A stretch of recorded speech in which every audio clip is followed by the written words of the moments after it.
বিসমিল্লাহির রহমানির রহিম।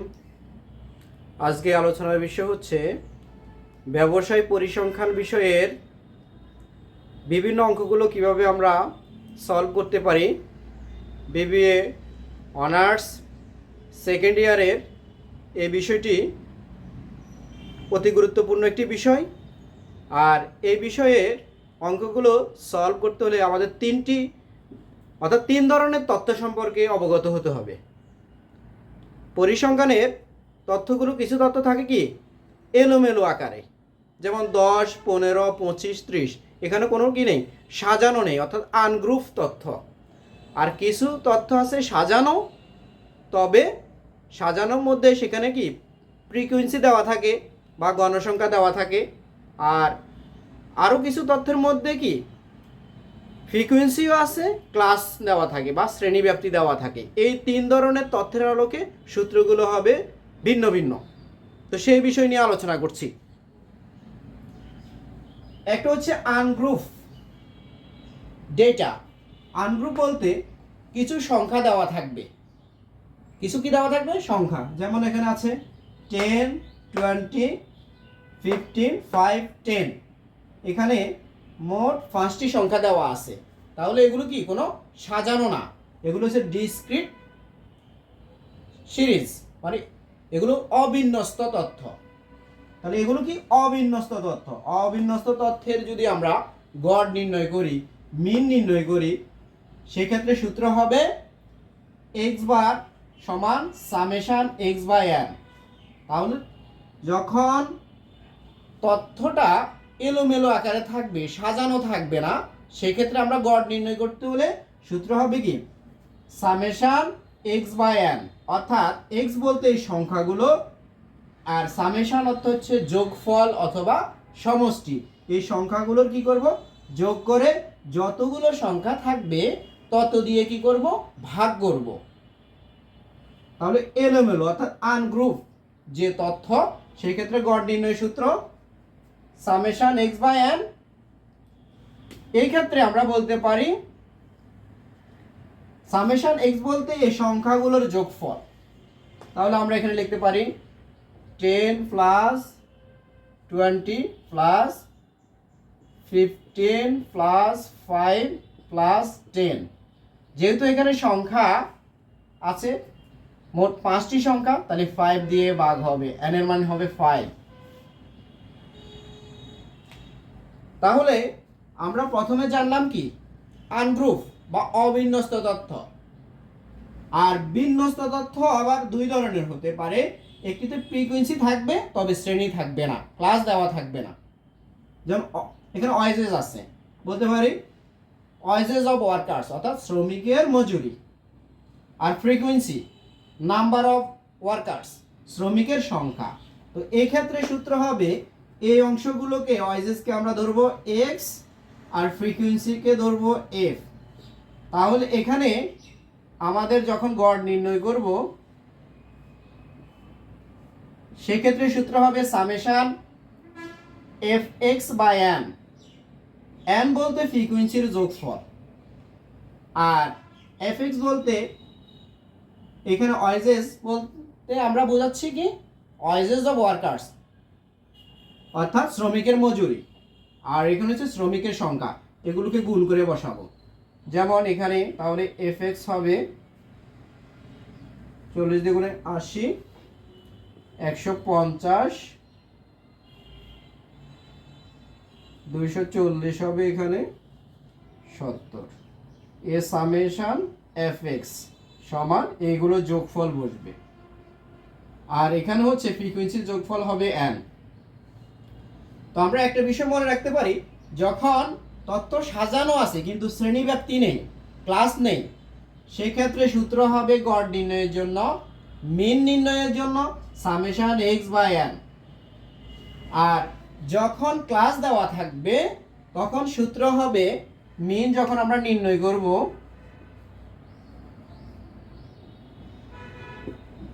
x বার সমান a plus summation fd by n into c।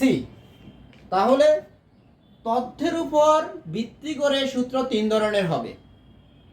একটি হচ্ছে অবিন্যস্ত তথ্য, আরেকটি হচ্ছে বিন্যস্ত। তবে বিন্যস্তের মধ্যে যখন আমাদের ক্লাস দেওয়া থাকবে না, শ্রেণীব্যাপ্তি দেওয়া থাকবে না, সেই ক্ষেত্রে আমরা গড় নির্ণয় করব সামেশন এক্স বাই এন।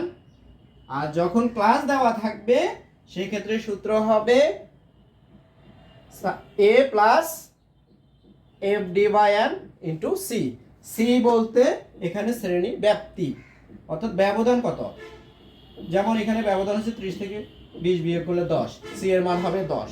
সেই ক্ষেত্রে এই সূত্র নির্ণয় দিয়ে আমরা গড় নির্ণয় করব।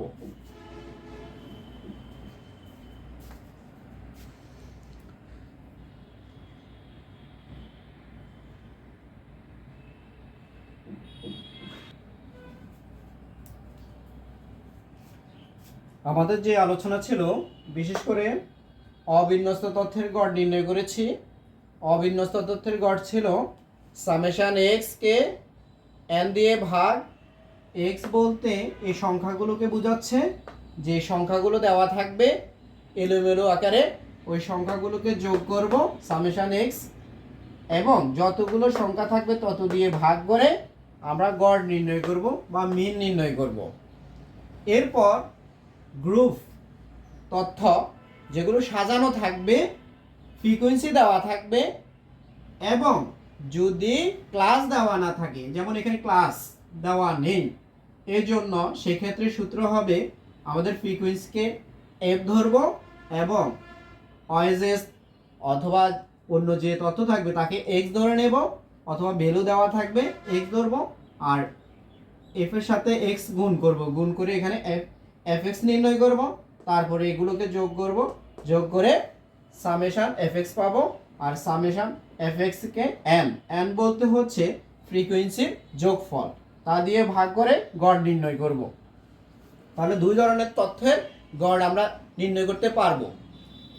এবার জানবো যখন ক্লাস দেওয়া থাকবে, ক্লাস ইন্টারভাল দেওয়া থাকবে, শ্রেণীব্যাপ্তি দেওয়া থাকবে, সেক্ষেত্রে সূত্র হবে গড়ের এক্স বার সমান হবে a plus summation f d by n into c. C বলতে এখানে শ্রেণীব্যাপ্তি ব্যবধান কত। যেমন এখানে 20 থেকে 30, 10-এর ব্যবধান, 40 আর 30-এর ব্যবধান কত হচ্ছে, বিশেষ করে 10-এর ব্যবধান আছে। এই ক্ষেত্রে ব্যবধান যদি সমান হয় সেক্ষেত্রে সূত্রে এখানে সি আসবে। আর যদি ব্যবধান সমান না থাকে সূত্রে এখানে সি আসবে না।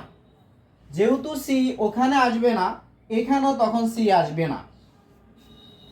এখন আমাদের প্রশ্ন হচ্ছে শ্রেণীব্যাপ্তি দেওয়া থাকবে আর ফ্রিকোয়েন্সি দেওয়া থাকবে। এরপর আমরা মিড ভ্যালু নির্ণয় করব। মিড ভ্যালুকে এক্স ধরব।